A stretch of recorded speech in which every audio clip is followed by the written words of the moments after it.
This is a meeting to share or to discuss non-duality or Advaita.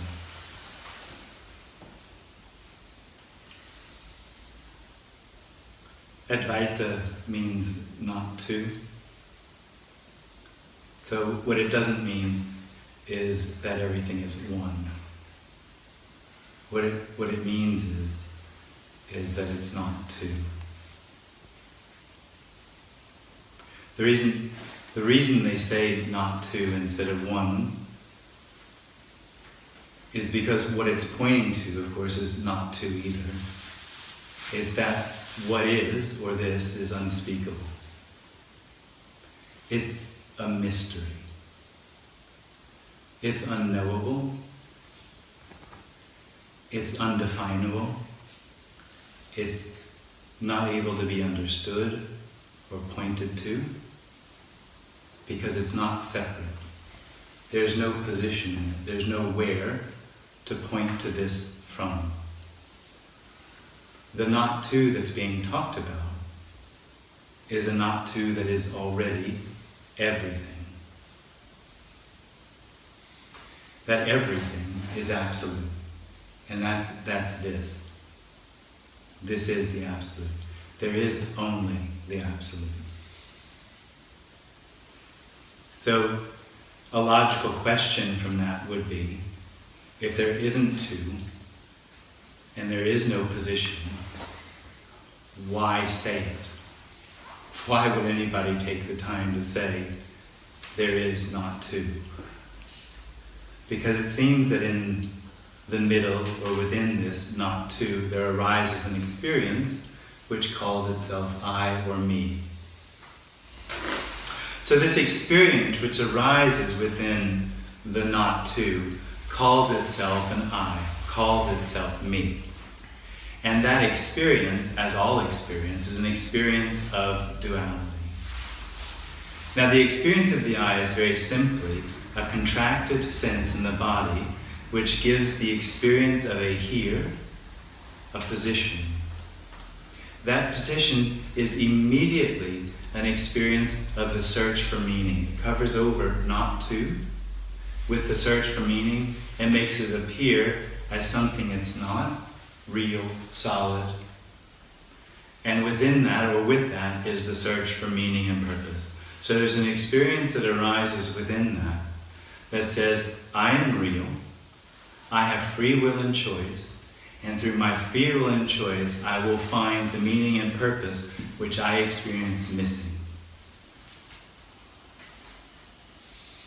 The problem for that experience, and therefore the message of the word not two or Advaita is, there is no real duality.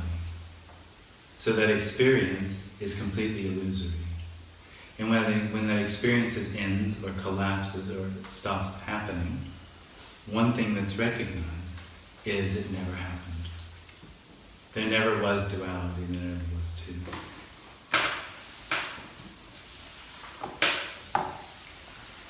So that's basically the ideas behind what's being shared here. And because the message is there's not two, there's nothing missing. There's nothing that needs to be set right.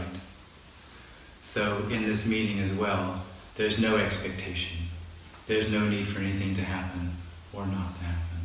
There's no demand on the individual for anything to be different or anything to be done.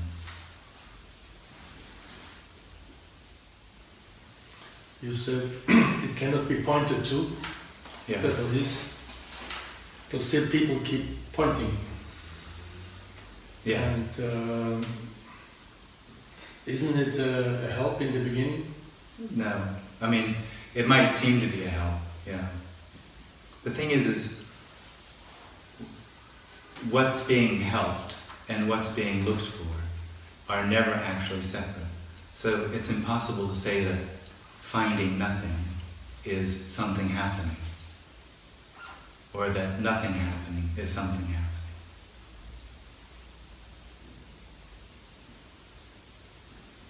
What I'm trying to say is, now I'm sitting here and listening to you, and I can. But you're not. If there's someone sitting there, Yeah. they're doing everything they can not to hear what's being said. And no one chose to come here. And if it's heard, no one will hear it. This is absolutely the last thing an individual wants to hear. Yeah. And when it dies, it's recognized it was all it was looking for. We're not talking about anything special. We're talking about simply this, what's happening. The individual lives in a psychic reality which has something else, which is in this big, complicated world where there's a real things that are happening, it has free will and choice that are going to be able to change its experience to what it's looking for. And when that collapses, all that's left is this, what's happening. And that's all there is what's happening. Still, it seems to be a road to nothingness. Only in the dream. Yeah, but it is the experience of searching, yes. The separate self is searching and finally sees. No, it doesn't. Was it here? It was here. No, the individual never sees this. The individual dies, the story dies, and what's left, which is all there ever is what is. It's a dream. That there's something else is a dream. And that there's a path, or that seeking serves a purpose, is a dream.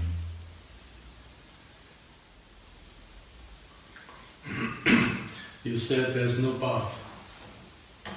Oh, I don't know that I did, but that's true.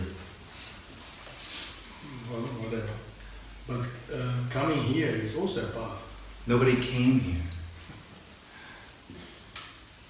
In the experience of the individual is that this, what seems to be happening, is dependent upon what happened before. What that does is it's a perspective that I am real, what's happening is real, and is a consequence of what seemed to happen before. When that imaginary world dies, it's obvious that what is not dependent on anything. It's not the consequence of anything. And it has no need to be what it is. It's absolute freedom appearing as this, independent of what was appearing before.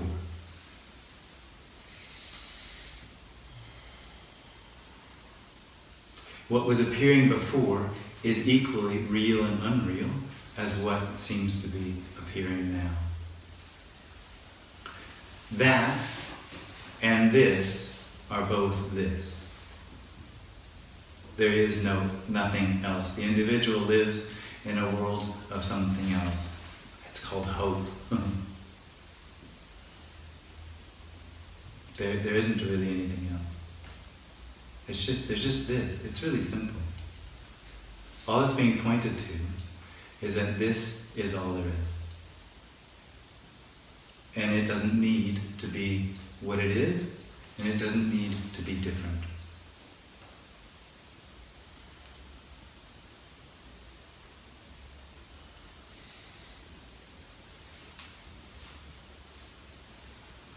The individual lives in that world of consequence and succession and contingency because it lives in a world where it's searching for something. So it needs there to be something else, somewhere else, where it will, through its free will and choice, find what it feels is missing. So it's dependent upon this succession being real. It's dependent upon it. It's not. There is only what is, and it appears, in that case, as real succession. It's not real succession. It's just what is appearing that way. What would you say the collapse of the individual would be? What is it? Yeah. It's the end of something that never happened.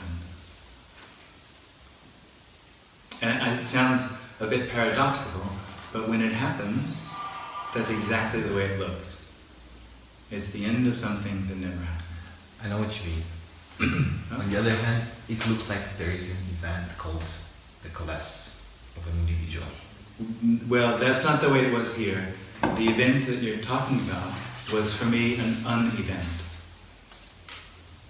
It was the end of something that never happened. It wasn't actual positivity, something additional. It was a loss. But it was a bit of an odd loss because it was a loss of something that never was. So it wasn't an event. Calling it an event is like there is a point where something is, let's say, new. Exactly, and that's exactly what didn't happen. There is only the new. Just when there's this experience of duality, there seems to be something that's old, something known. Mm-hmm. When the individual dies, falls away, when the known dies or falls away, it's recognized nothing was ever known. There is only the new. That's not a positivity. That's not something that happens and is added in as new information. It's the loss of something that never happened. It's the loss of the experience of knowing. So it doesn't really happen.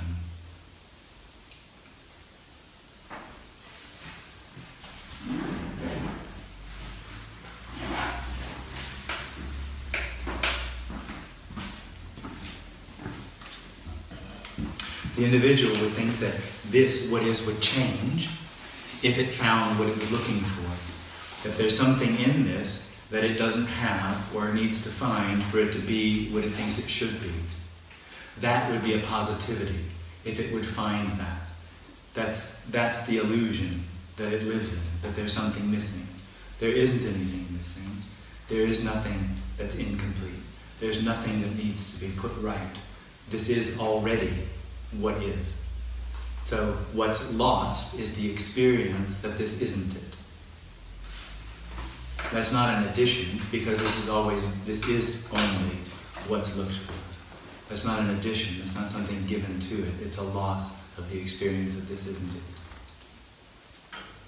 You know, one thing, loss, but loss is something that was and now it isn't. Well, I'm also saying something that never was. Yeah. So it's a non-experience. I mean, the point is we're trying to explain something that can't be explained. We're trying to communicate about something that can't be talked about. So, I'm doing my best. It's a non-experience. It's a non-happening. And when it happens, it's recognized that it's actually not worth talking about. But we still keep on talking about because doing stuff. Because there's an individual that thinks that when it happens, it'll mean something. It'll be special. What's weird, in my case, it's like you see it at some point. Yeah. In this way you're talking about, but you're still going back. But it's not over yet. Seeing that there isn't anybody isn't the end of there being somebody. Mm-hmm. What happens sometimes is that the individual collapses or is recognized as never having been, and somebody seems to know that.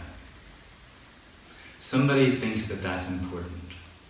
There's something or something left that thinks that that has some sort of meaning. That's a story. That's still real time instead of apparent time. The end of the story is the end of knowing, the end of experience. And the end of the individual isn't necessarily the end of knowing and the end of experience.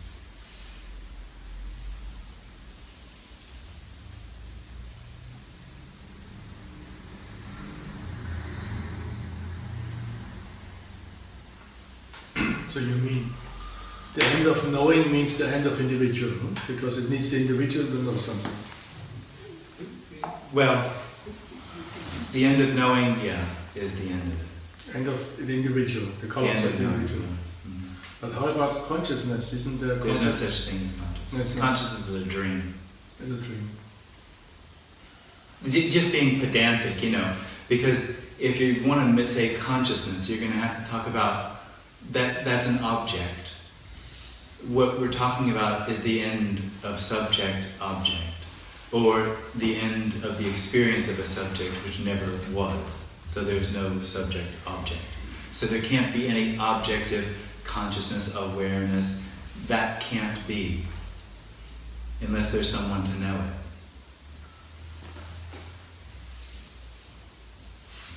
It sounds so fantastic, but it's really quite simple. All we're talking about is this, without anybody in it that knows that. That's it. And not another this, not somewhere else. Exactly this, but without anybody in it that knows it. So my question is just a question. There's no meaning, nothing at all. But there's an individual behind who wants to know it. Yeah. But the act of questioning is, there's no root to it. No. Well, the individual, there's no root to it either.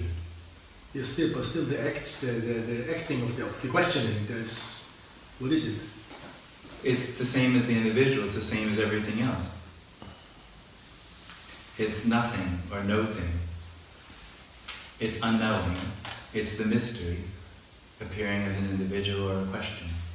That's the problem for the individual. It thinks that there's something really separate from the mystery, and it wants to find the mystery. What it can't know, but what is still the reality, it is the mystery. That questions the mystery. There is only the mystery. There is only unknowing. That's why it can't be found. It's not anywhere else.